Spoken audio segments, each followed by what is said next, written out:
produced it? Yeah. Touch the Sky was produced at 512 Studios, which is pretty much our home studio that we feel comfortable working with.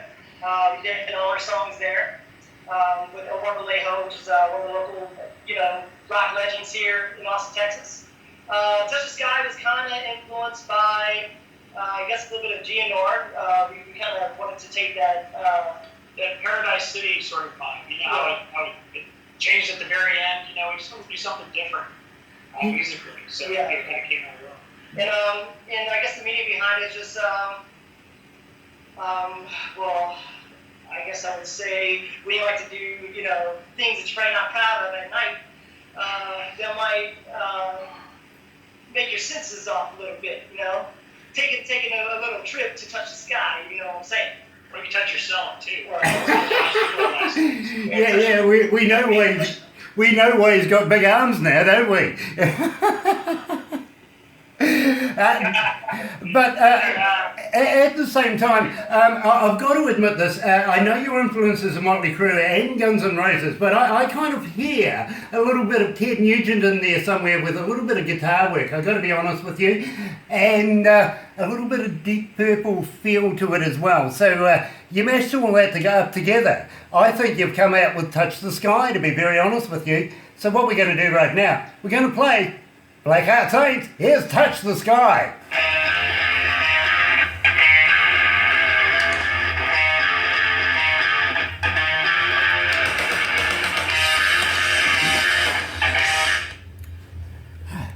There we go, back into private.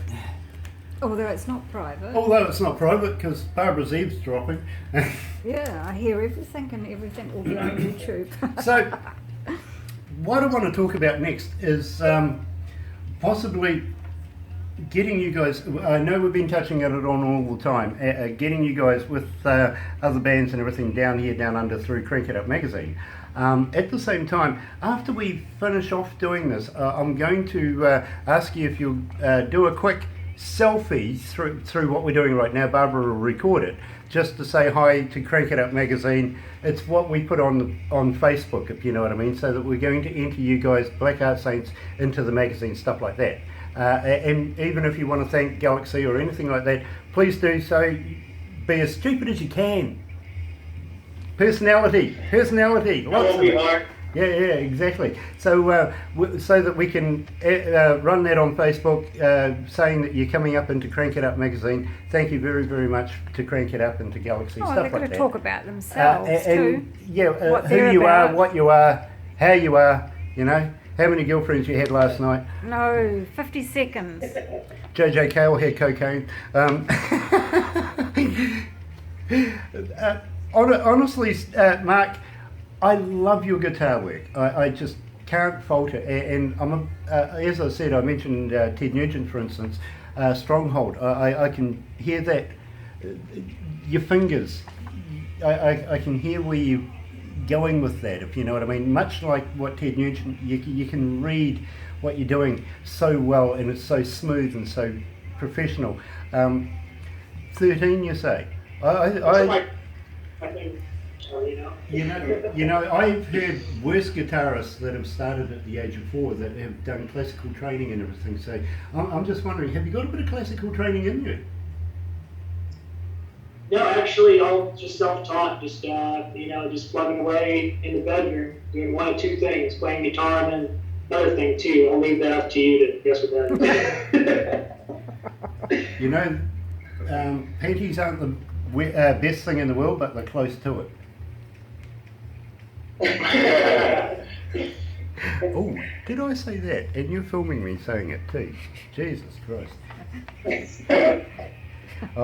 Believe me, I've come up with some whoppers. And later on the boss comes to me and goes, "You didn't." You are the boss. No, I'm your boss. You're the boss. And the wife's the boss. Anyway, back to the desk.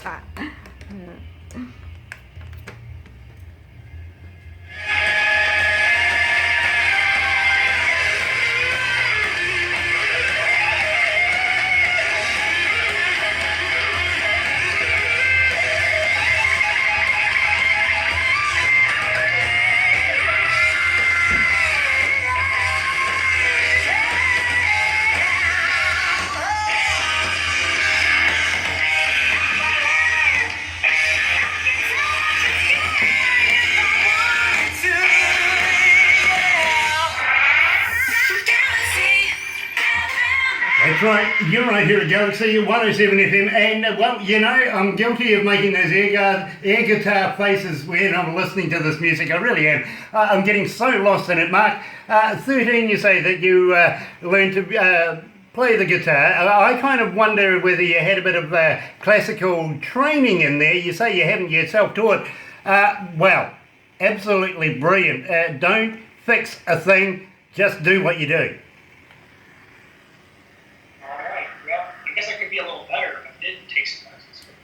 I'll take your word for it, I guess. You're the guy. So. Well, believe me, I've worked with many bands over the years, and I've worked with so many guitarists, it's not funny, in all capacities of music, and believe me, I think you're right up there with the absolute legends of today, to be very honest with you. Well, I've also got to say, EJ, you know, that backline of yours, you're so comfortable with it. You really are. You can hear it in every movement that you make. And I think you guys are well suited. Have you guys known each other before you formed the band?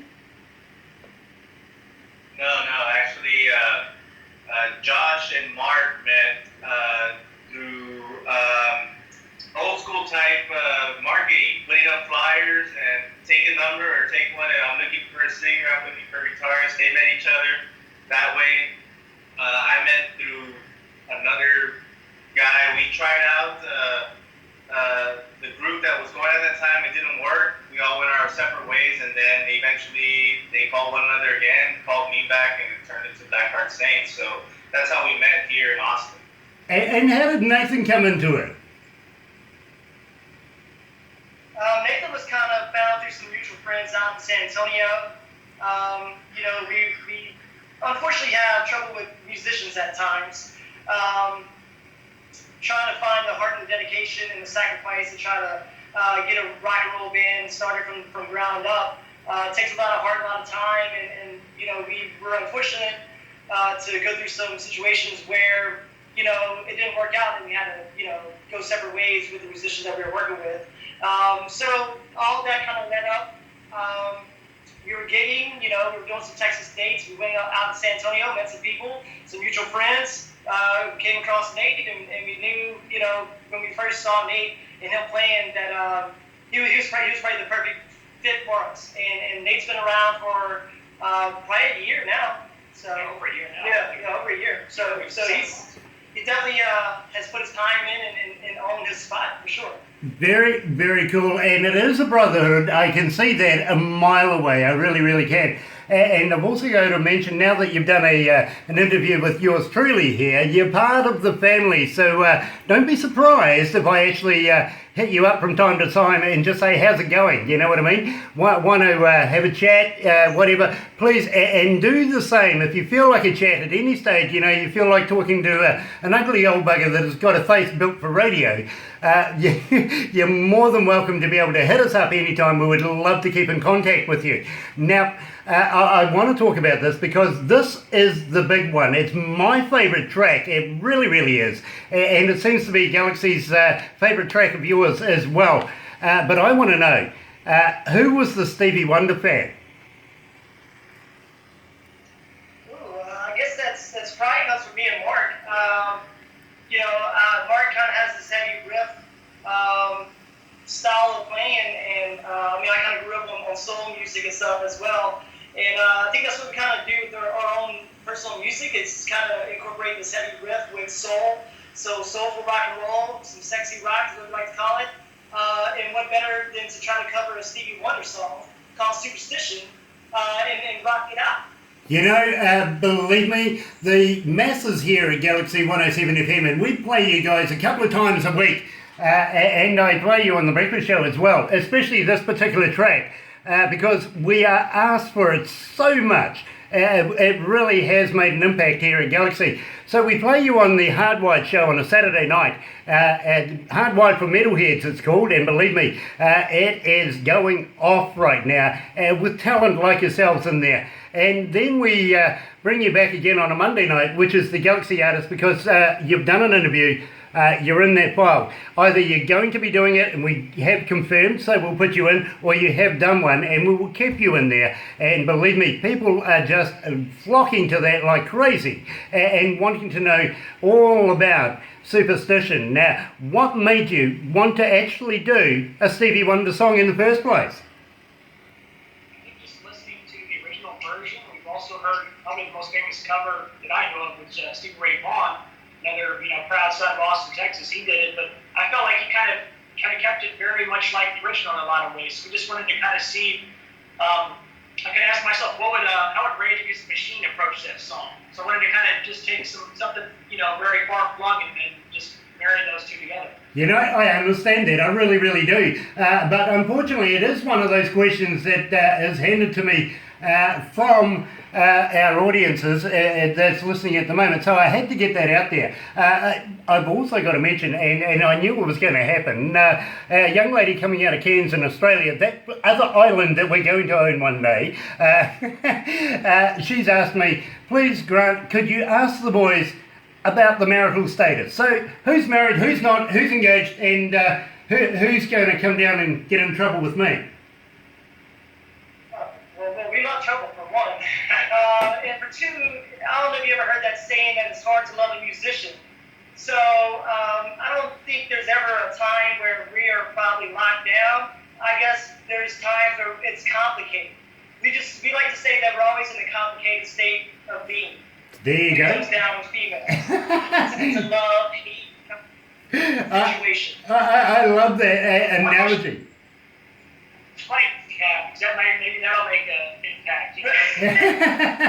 Well, the young lady that always asks, and she really, really does, every interview that we're doing, at least I know she's listening. I've often wondered to myself, I wonder if she's shopping. I think she's looking for a husband. So when we bring you down here, down under, we may even share you with the Australians if they're that nice to us, and take you through a few dates around there. I'm not going to let anybody know who she is, and I'm not going to let her know who you are, because I don't want to get into trouble with my wife, right, to be quite honest with you. But I would hate to step on any other prospective suitors' toes that you may be going home to. I think I said that really well, don't you? Yeah. I got myself out of that one. It's a game of dodge sometimes, it really is. So, without further ado, please let me play what I think is my favourite Black Heart Saint song. Here it is, Superstition.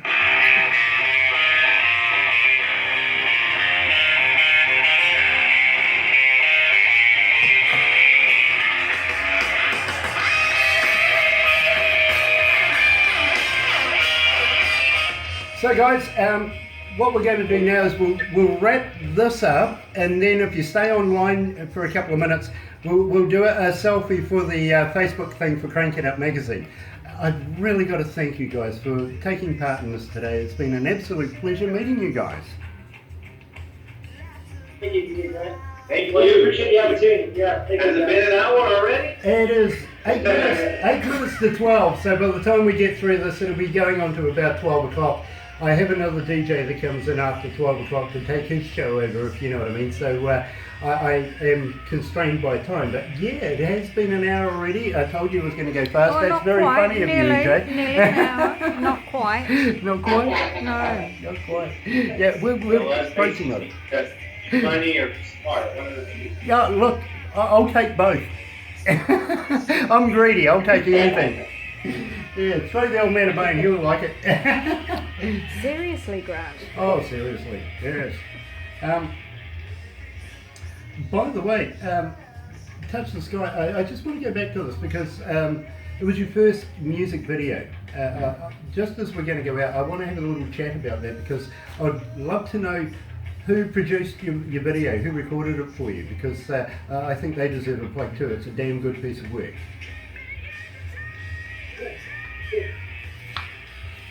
So, need a beer? Need a drink? Loose woman? Anything? You got 2 minutes. Yep. Oh, I noticed the brown paper bag earlier on, I'm thinking now, you don't see those in New Zealand too often, brown paper. We have plastic. Shopping bags. You just don't get the bottle to accompany the shopping bag, you know? It's most probably a McDonald's bag. It's not a The McDonald's. original koozie. Yeah. The original, the broke. Barbara wondered whether it was a McDonald's bag for your fish and chips. That's funny. She's learning. You're funny. So,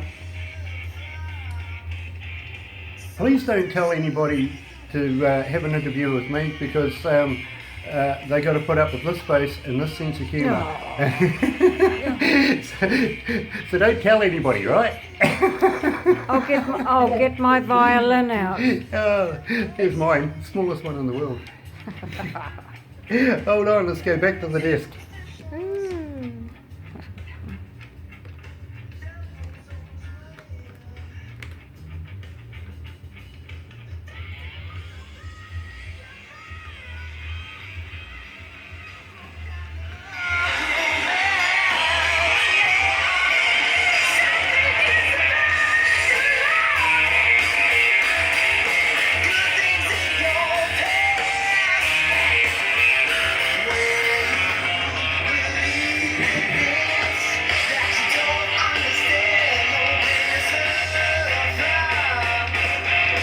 Superstitions ain't the way.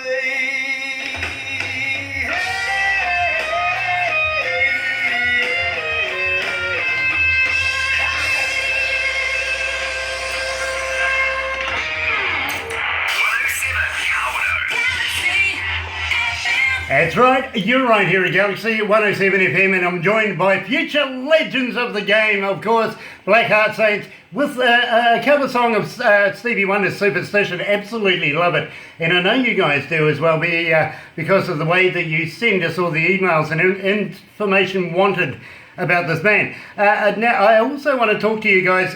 You've performed with some absolutely megastars. Kane West, tell me about that.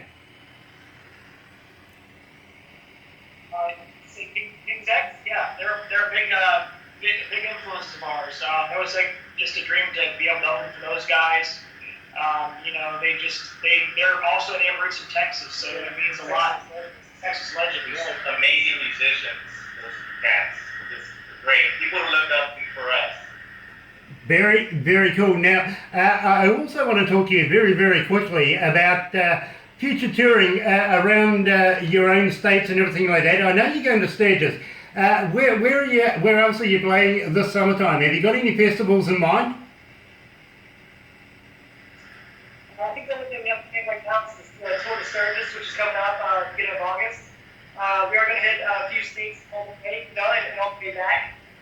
So they definitely go to our website, blackheartsaintsmusic.com, and check out the tours. So if they're along the way, please come hang out with us. Or you go to our Facebook.com/BlackheartSaints and reach out to us and keep up with what we're doing. But as of right now, that's one thing that we're working on. We're trying to get solidified and make sure that we're ready and prepared for this first tour for Blackheart Saints. Very, very cool. So, folks, go and have a look. Go and have a look at this band. Believe me, because you won't be wrong. I'm not wrong. You won't be sorry at all. Now, just before we go, and believe me, I've got to get this out.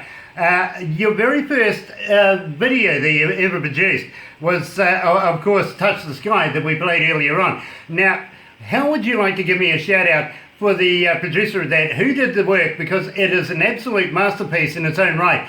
Let's give it some accolades, please. Who did all the work?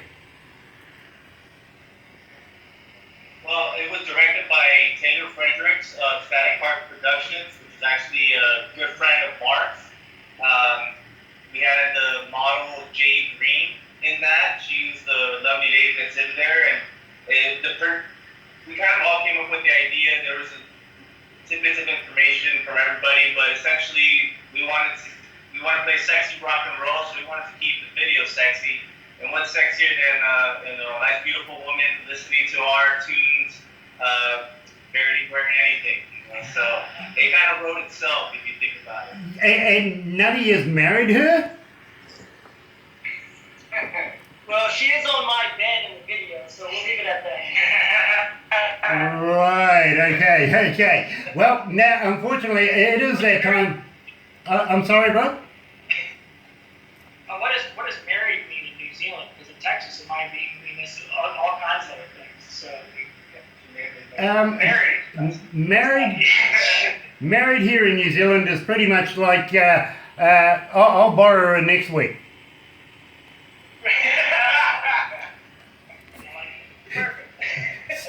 Sooner or later it'll come around. Anyway, yeah. Anyway, I just got told off.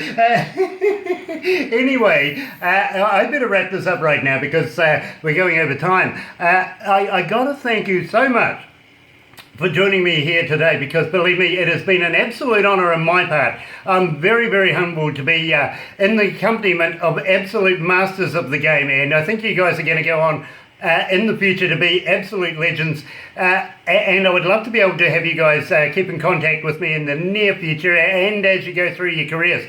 Also release all your new stuff, give away some products of yours maybe very, very shortly, and also as we go through your careers, because I think it's going to be a long relationship between us. I wish you all the best over the summertime. I hope you absolutely kill it at Sturgis. I know you're going to. Oh, by the way, I got to ask you, have you ever heard of a band called Hillbilly Vegas?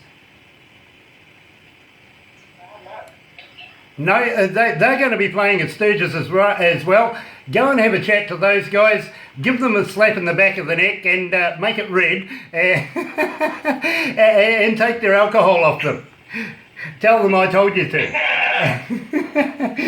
Anyway, we better wrap this up right now. So thank you very much for joining me here in New Zealand and from Austin, Texas. One of the bands that is going to be a future icon. You're right here at Galaxy 107 FM. Good morning.